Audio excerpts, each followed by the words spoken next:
बिहार विधानसभा चुनाव के परिणाम आ चुके हैं और बिहार में एक बार फिर से एनडीए अपार बहुमत के साथ सरकार बनाने जा रही है। लेकिन इसके अलावा अगर कांग्रेस की और आरजेडी की बात करें तो सबसे जो कांग्रेस पार्टी है सबसे बुरी हार की तरफ जो है वो इस वक्त देखने को मिल रही है। और हमारे साथ इस पर बात करने के लिए मौजूद हैं पूर्व केंद्रीय मंत्री और बिहार में कांग्रेस के दिग्गज नेता रहे शकील अहमद साहब, जिन्होंने दूसरे फेज की पोलिंग के दिन यानी 11 नवंबर के दिन ही कांग्रेस पार्टी से इस्तीफा दे दिया था।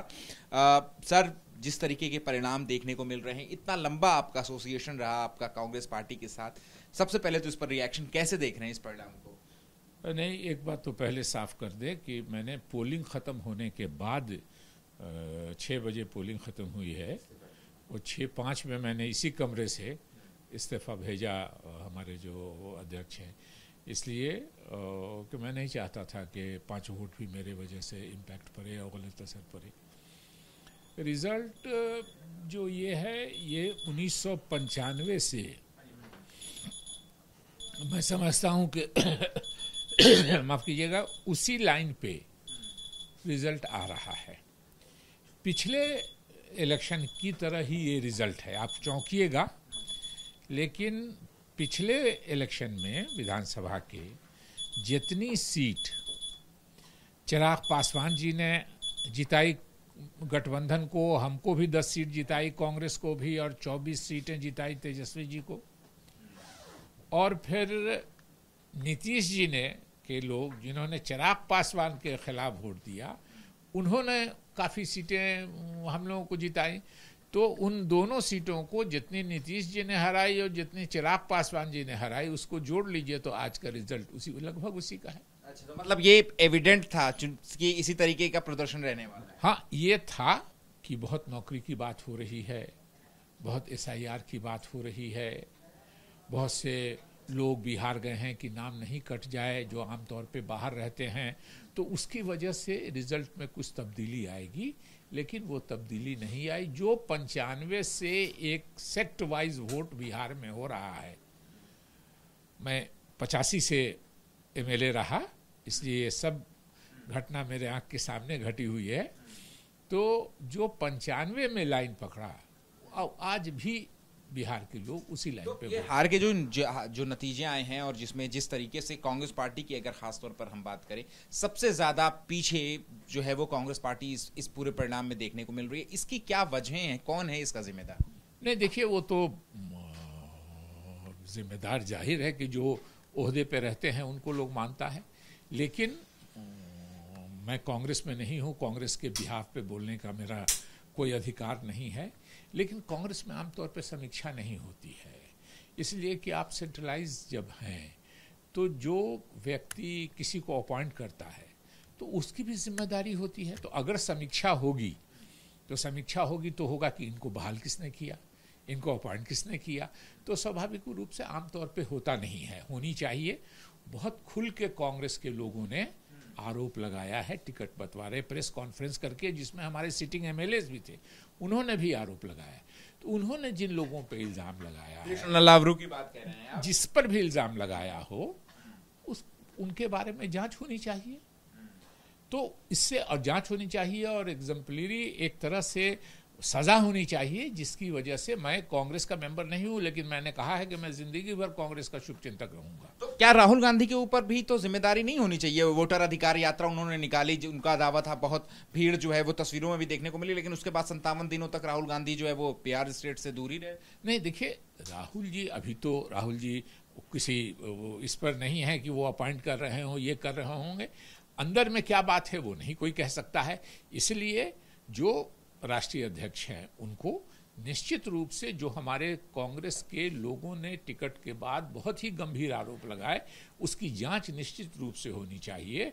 और ये भी होनी चाहिए कि इन लोगों को किसके कहने पर या क्यों अपॉइंट किया गया। जिस जांच की आप बात करें, आपको नहीं लगता कि इसमें काफी देर हो चुकी है? रिजल्ट सामने आ चुके हैं, कांग्रेस 4 सीटों पर सिमटती हुई नजर आ रही है। देखिए, हमारी पार्टी 28 जनवरी 1885 को बनी।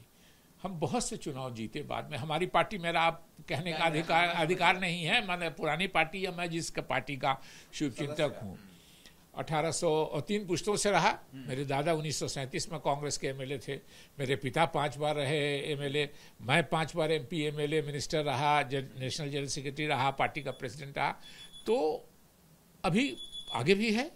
तो अगर आप एक बार पनिश करेंगे कि इन लोगों ने जानबूझकर, गलती किसी से हो सकती है काम करने में, जो काम ही नहीं करेगा उससे गलती क्या होगी, लेकिन जो जानबूझकर गलती हुई है उसके बारे में जांच के अगर उनको सजा आप करेंगे तो आने वाले लोग जो हैं वो कांपेंगे कि अगर हमारा भी यही हश्र होगा। लेकिन मालूम होता है कि हार के बाद कोई समीक्षा नहीं, कोई ये नहीं, तो उससे जो आगे कोई करने वाले गलत है तो उनको कोई डेटरेंट नहीं रहता है, रोकने का नहीं रहता है कि हम जैसे चाहे वैसे कर लेंगे।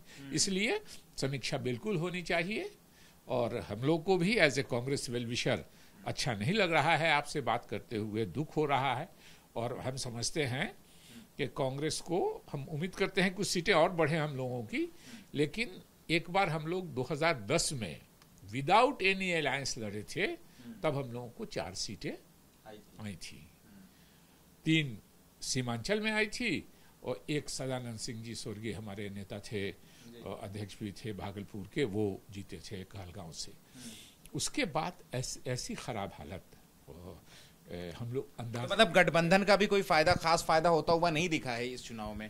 आरजेडी के साथ या वीआईपी को साथ आप लोगों ने ले लिया, आईआईपी को आप लोगों ने साथ ले लिया, तो लेकिन उसके बावजूद वोट ट्रांसफर या फिर गठबंधन का बहुत ज्यादा फायदा तो नहीं दिख रहा है। नहीं, जाहिर है जो रिजल्ट है उससे लग नहीं रहा है कि ये फायदा हुआ, लेकिन हो सकता है ये 4 सीट में भी प्रॉब्लम होता, तो इसलिए कह नहीं सकते हैं। अब जब समीक्षा होगी तो पता चलेगा। अच्छा, तो अब क्या आपको लगता है कि ये गठबंधन टिकेगा आरजेडी के साथ, क्योंकि इतनी बुरी स्थिति हो गई है? नहीं, देखिए, ये तो अभी as per of the moment में कोई फैसला नहीं करना चाहिए। जब बैठेंगे गठबंधन के लोग भी, मेरा इतना ही एज ए कांग्रेस के वेल विशर, मेरा इतना ही कहना है कि समीक्षा होनी चाहिए, दोनों को समीक्षा होनी चाहिए, तब ना हम अगर जानेंगे कि कहाँ गड़बड़ी हो गई, कहाँ कमी हो गई, तब हम आज की गलती, इतिहास क्यों पढ़ा जाता है कि हम पीछे इतिहास से सबक लेके अपना आज ठीक करें, जिससे हमारे आने वाली पीढ़ियों का भविष्य ठीक हो।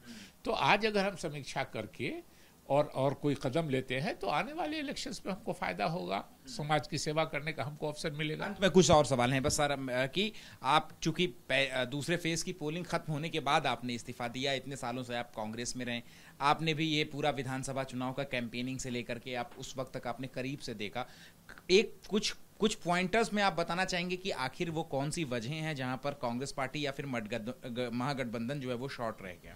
नहीं, देखिए, इतना रिजल्ट ऐसा हुआ है तो उसमें शॉर्ट और नहीं, वो सेक्शन मैंने कहा कि जो पैटर्न 95 में शुरू हुआ बिहार में वोट करने का, वो पैटर्न आज तक जारी है।